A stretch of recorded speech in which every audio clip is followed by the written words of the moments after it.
we're delighted to be here today with Kathi Zotovich. She is a teacher and a blogger. She publishes a wonderful blog post, pureliteracy.blogspot.com. Please come and visit us. So thank you so much, Kathi, for taking the time to talk to us today. Thank you. I really appreciate it. It's been an honor. So first of all, tell us a little bit about your background. How long you've been teaching, blogging, what do you do? Okay. Well, I've been teaching for, I can't believe it, 38 years. I also have had 2 years previous to that experience in a private school. And so I have taught every grade level K through 6. For the last 5 years, I've been a district literacy coach and leading our district to implement Common Core aligned literacy products through Lucy Calkins, reading and writing. And I've also been consulting with other districts and helping them implement the units of study.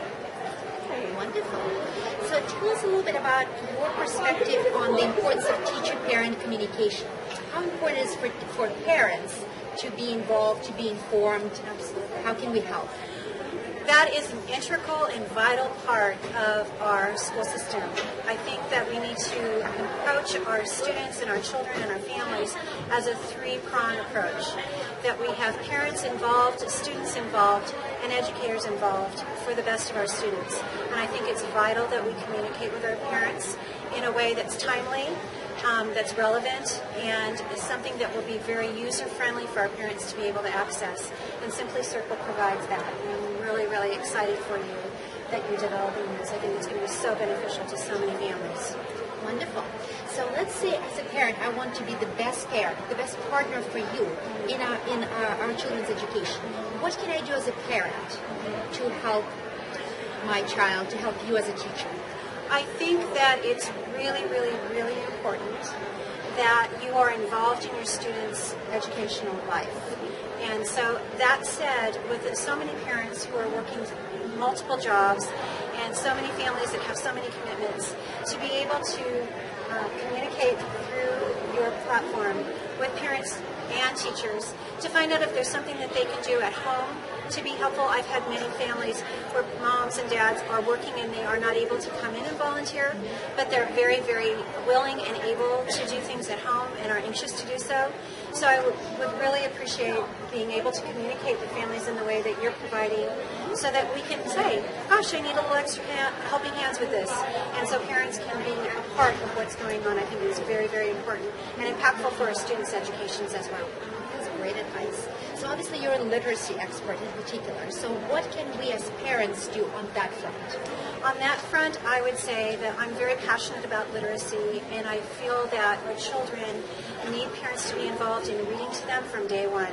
So even with our literally day one, even with our little toddlers and our infants, I think it's very, very important to really build that oral language foundation for them.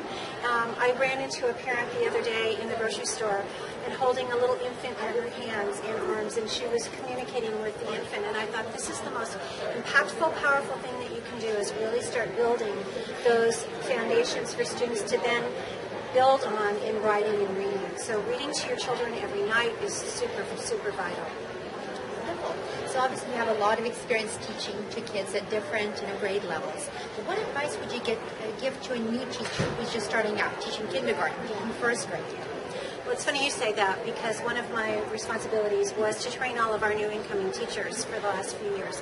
And so one of the things that I share with them is we all want to do what's best for our children, but we also need to be mindful that we are all learning this along the way. And so to take one strand and try to learn that and do it especially well before trying to implement every single thing. And so as you feel more comfortable, then start branching out. So make it a doable situation, because if you start to feel stress and angst around your teaching, your children are going to pick up on that too. So we really want to be feeling that we're real strongly cemented in what we're doing in one strand before moving on to another. You mentioned Common Core, right? And I know there's a lot of, feelings and sometimes controversy around Common Core in the schools. Yes. So what is your perspective on it? Again, what advice would you give to teachers and parents who maybe have some mixed feelings or have heard different things about Common Core? There are so many things to Common Core. It's really hard to put it in a nutshell.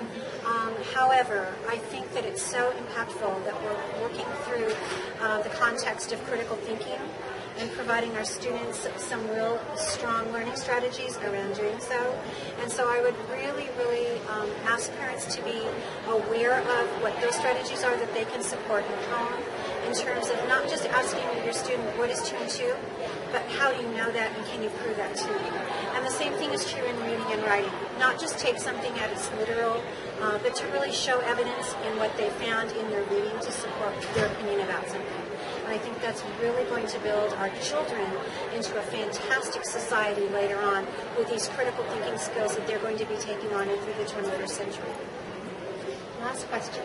If you had a magic wand that could grant you one wish as an educator, as a teacher, that would make your life better, easier, etc., what would you ask the magic wand for?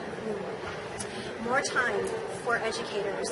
I think that our teachers learning these new very complex standards, I think that's the one thing that they really would need support in is more time.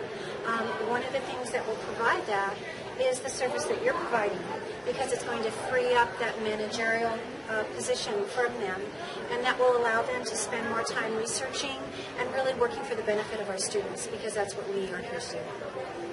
Wonderful. Well, thank you so much, Kathi. Thank you.